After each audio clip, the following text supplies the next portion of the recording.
janji sama orang tuaku ngasih anakku tanah buat masa depannya, buatin suami rumah dan anak-anak buat anak-anakku, tapi kenyataannya malah apa-apa dari orang tuaku sendiri. Tulis perempuan itu, dia memasang wajah yang jutek seolah sudah muak dengan janji yang diumbar oleh mertuanya dulu.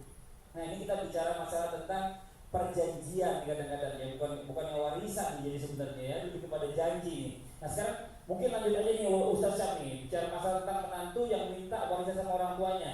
Bagaimana dalam pandangan Islam mengenai menantu ini yang meminta warisan pada mertuanya? Apakah ada hak menantu dalam warisan itu menurut Islam? Mohon penjelasannya, silakan. Hak menantu dalam warisan tidak ada.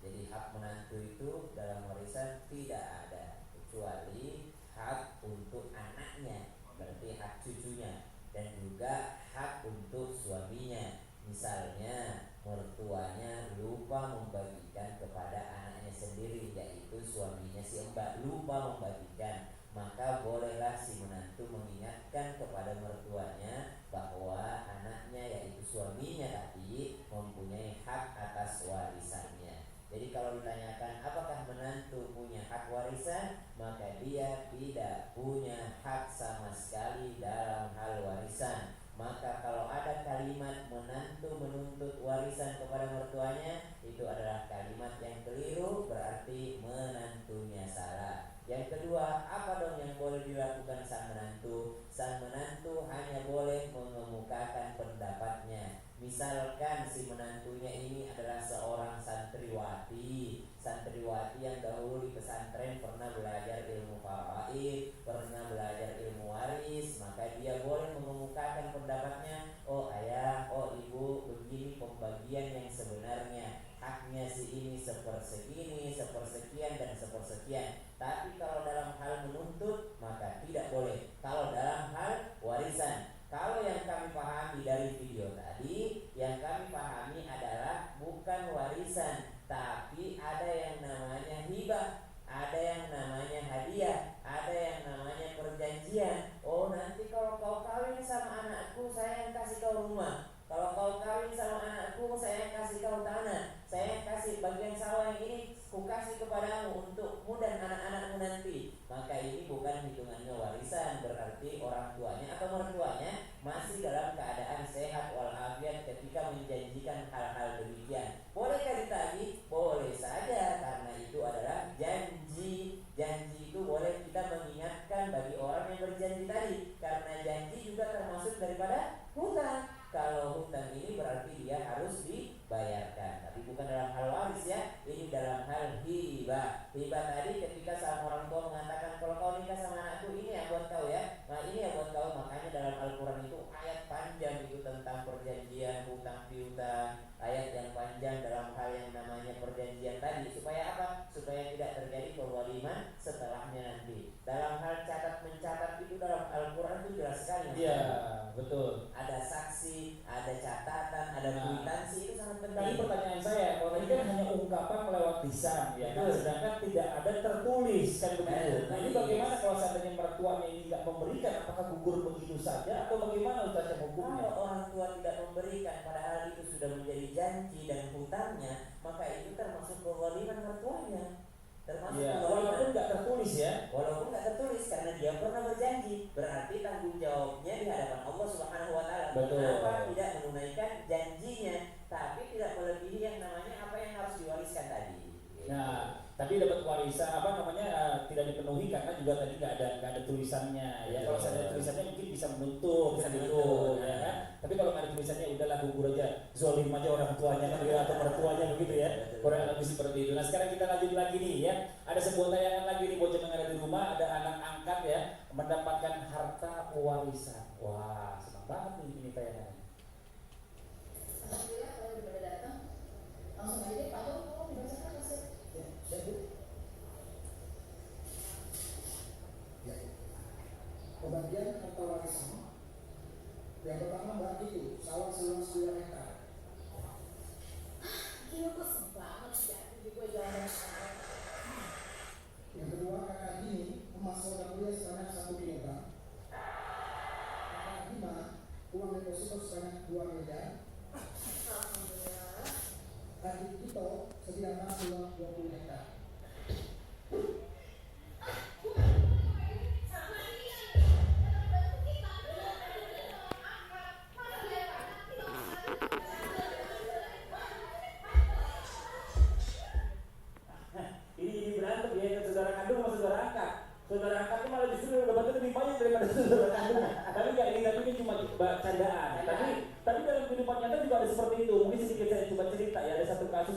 bicara masalah tentang orang tua yang memberikan anak angkatnya warisan. Padahal dalam perjanjian itu, ini karena dia nggak punya anak, dibagikan kepada saudara-saudaranya. Tapi setelah itu akhirnya mohon maaf Pak Ustadz ya, ini anak angkatnya ngambil semua warisannya tanpa dikasih saudara-saudara bapaknya, dibawa kabur uangnya. Ini bagaimana nih tuh penjelasannya? Mohon izin Ustadz dalam Islam. Baik, bismillahirrahmanirrahim. Bagus sekali nih. Hari ini saya senang karena menyelesaikan persoalan dengan kembali kepada agama. Karena banyak orang tidak paham. Izin Abi, izin Sasam, dan buat semuanya. Kalau berbicara tentang wasiat, wasiat itu nanti dibagikan setelah mati, meninggal. Dan ingat, wasiat itu tidak boleh anak dapat karena dia sudah dapat warisan. Dan wasiat itu kalau mau dibagikan tidak boleh lebih daripada sepertiga. Itu aturannya. Jangan melebihi sepertiga. Mohon maaf tanpa mencampuri urusan, hanya sekedar mengingatkan, hati-hati. Ingat, wasiat itu ahli waris yang dapat warisan itu ahli waris, tapi wasiat itu tidak dapat pada golongan yang namanya komputer ahli waris. Maaf, saya ulang. Hibah dan wasiat ini beda. Jadi kalau anak angkat, apa yang dia dapat anak angkat? Anak angkat itu dapat yang namanya hibah kalau masih hidup. Dapat. Tapi kalau sudah meninggal, apa yang dia dapat? Wasiat. Tapi tidak boleh lebih dari sepertiga. Ini harus betul-betul diatur. Jangan sampai salah sasaran, salah pembagian. Dan ini menyebabkan orang. Bagaimana pembagiannya? Pemberian hak yang sama atas harta tanpa menyalahi aturan syariat. Boleh, tapi ingat, lihat dulu faktornya, lihat dulu sebabnya. Oh, dia dapat, pantaslah. Dia rawat, dia bagi, dia aturkan, dia yang hidupi, dia carikan nafkah, bahkan dia mengelola harta sampai menghasilkan. Berarti memang pantas dia dapat. Cuma dalam hal ini, lihat posisi anak-anak. Saya ambil gambaran yang lebih mudah supaya mudah dipahami. Sekiranya orang tua itu masih hidup, kira-kira hartanya dikasih kepada siapa? Iya.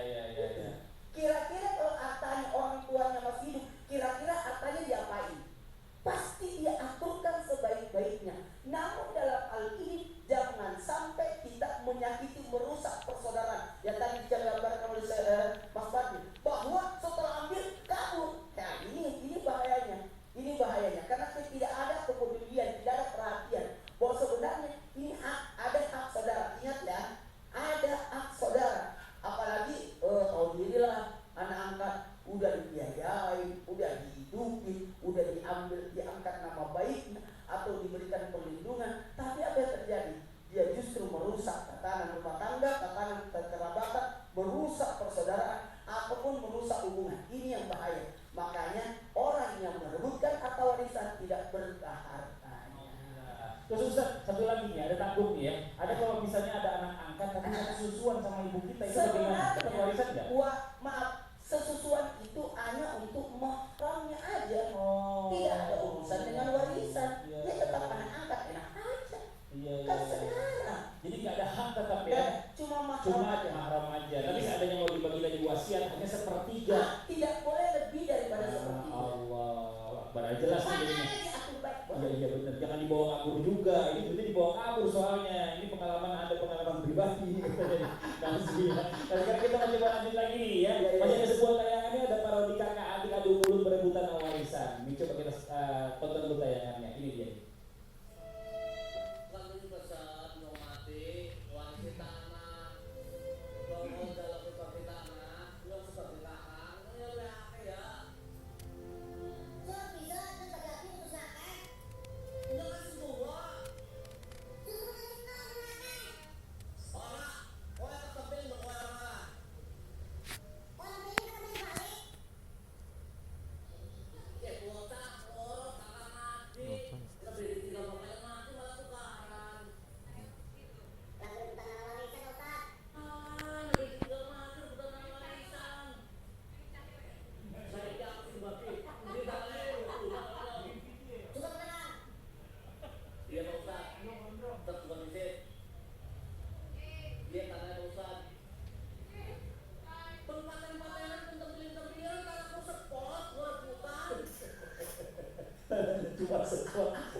pelajaran atau hikmah dari situ ya? Ini kan maksudnya walaupun hanya parodi, tapi banyak juga orang yang ngelihat bapaknya baru dikubur atau orang tuanya baru dikubur udah ribut di masalah warisan. Ini kita coba ambil hikmahnya kurang lebih seperti itu.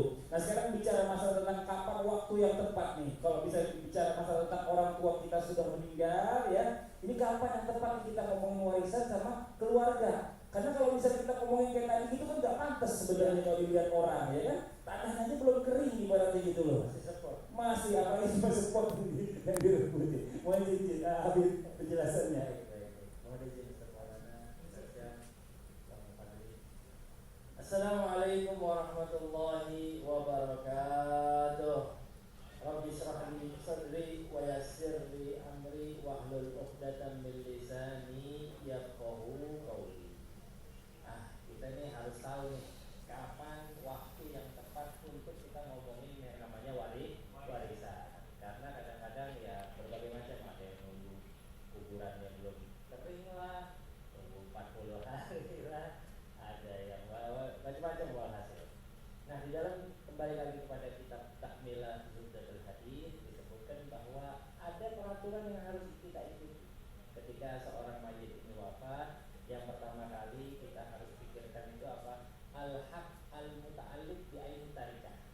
Dalam bahasa Arab warisan ini disebut tarikah ataupun peninggalan. Karena segala sesuatu yang kita miliki di dunia ini akan kita tinggalkan.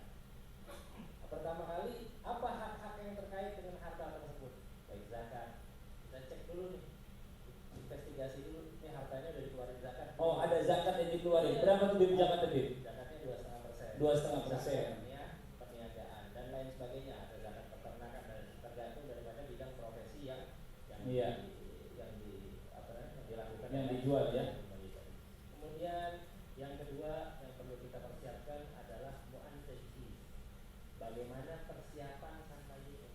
Iya. Baik kapannya, Betul. terus lagi upah yang dari kuburnya. Iya. Itu dari harta sama dia.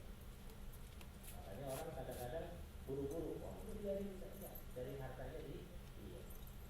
Itu mayit yang wafat kan. Kemudian yang ketiga apa? Asyurun al-mutalah. Kalau punya utang, utang aja nomor 3. Baru ngurusin utang. Kemudian yang keempat, yang sebagaimana dijelaskan tadi Ustaz Maulana, al-wasiyah, wasiat. Habis utang, baru dicek ada wasiat nggak? Iya. Yang mau dikeluarin nggak buat kayak tadi anak angkat, kalau misalnya kelima yang depannya Wasiat. Yang kelima baru waris. Yang kelima baru waris. Jadi perjalanannya ini cukup panjang. Dan nggak mungkin orang wafat kadang-kadang langsung ibaratnya bisa itu 3 hari ya kita selesai warisan. Dan juga perlu saya garis bawahi di sini bahwa pembagian waris bukan berarti menjual harta waris. Saya ulangi lagi, pembagian waris bukan berarti menjual harta waris. Iya. Akan tetapi sebagaimana yang disampaikan oleh Ustaz tadi, menginfokan kepada ahli waris berapa bagian yang didapatkannya. Jadi bukan berarti langsung tanahnya sekian, langsung kita patok. Ya, tapi dibagi, diinfokan. Nanti dapat sekian, nanti sekian dan sebagainya. Makanya kita jangan nunda-nunda juga pembagian daripada harta waris. Takutnya apa? Kadang-kadang orang mikir nanti aku dijual biar harganya tinggi, apalagi masalah tanah ya, investasi. Akhir-akhirnya ujungnya apa? Ribut. Nah, kita ini nggak mau hal-hal seperti itu. Makanya jika ada hak yang berkaitan dengan sang mayit, ayo kita selesaikan. Biar apa?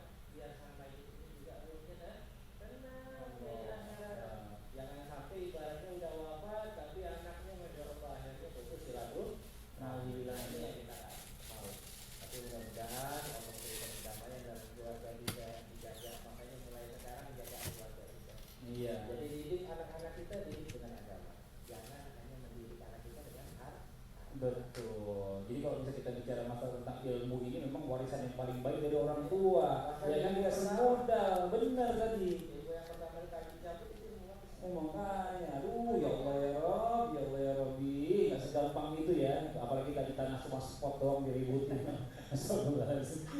Ini buat jamaah yang ada di rumah nih ya, mungkin langsung aja nih sama-sama udah kangen nih ya, udah kangen dengan segmen ini yang akan dibawakan oleh guru-guru kita. Yang mau bertanya atau mungkin yang sudah mengirim pertanyaan langsung aja dijawab. Untuk itu langsung aja kita masuk ke segmen Tanya Dong Ustaz. Kami semua tanya dong Ustaz. Ini segmen yang Itu semua adalah miliknya, haknya, karena dia orang tertua di keluarga. Sementara sudah ada hak dan pembagiannya masing-masing. Dan apa bedanya dengan wasiat Ustaz? Syukron. kasih banyak nih pertanyaan dari yang nanya. Ya, Allah. Ya. Wasiat adalah pesan terakhir dari orang yang akan meninggal, baik disampaikan secara lisan maupun secara tulisan. Jadi itu yang disebut dengan wasiat. Dan ingat, pemberian sesuatu kepada seseorang setelah meninggal, jadi nanti dibagikan setelah meninggal. Karena ini wasiat. Dan ingat, wasiat itu tidak boleh lebih dari sepertiga. Dan wasiat itu sebenarnya sesuatu yang tidak menyulitkan. Kalau saya mati, jangan jual itu tanah di belakang. Kenapa? Bukan punya kita. Tapi ingat ya, ini wasiat itu diperbolehkan, tapi tidak diwajibkan. Gitu. Dan ada batasannya. Ada batasannya, jangan sampai justru merepotkan sehingga susah untuk membagi warisan. Itu ya. Nah ini pertanyaannya kedua ya. Oh, udah. Ini pertanyaan kedua dari Instagram hamba Allah. Saya bacakan ya, jawab dari Sasam. Ustaz, saya mau nanya. Ya. Saya hamba Allah. Dulu kakek saya nikah lagi. Terus setelah meninggal, kakek saya ninggalin sawah 4 hektar. Nenek tiri saya minta bagian Ustaz. Katanya dia kan masih punya hak dari warisan itu. Nah, apa benar Ustaz nenek tiri saya itu masih ada hak waris kakek saya? Jadi si neneknya ini, Ya, nenek nenek tirinya tirinya. minta bagian. Minta Karena bagian. kakeknya, misalnya yang disebutkan bahwa kakeknya berpoligami, punya 2 istri. Iya. Jadi Saya juga punya keahlian. ya, jadi neneknya minta bagian.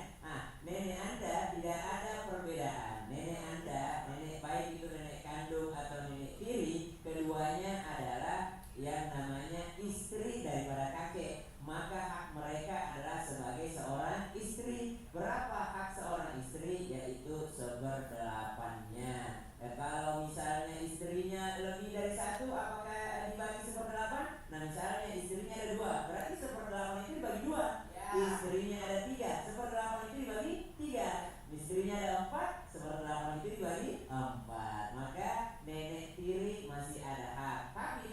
Tapi dilihat dulu dari yang mana yang punya anak misalnya, kemudian dibagi dulu sama anak-anak keturunannya si kakek tadi. Baru ke cucunya lagi, baru kemananya lagi. Agak panjang ini Ustaz ya. Jadi baik istrinya 1, istrinya 2, istrinya 3 atau istrinya 4, semuanya berhak atas 1/8 harta si kakek, kecuali sudah bercerai dan sudah lewat masa iddahnya, maka itu sudah lepas daripada hak warisnya. Dan juga ada yang menyebabkan warisan itu terputus. Ya. Kalau dia membunuh ahli warisnya berarti terputus warisan. Wah. Ada lagi penyebabnya. Kalau dia murtad keluar dari agama, maka terputus waris. Subhanallah. Jadi jamaah sekalian,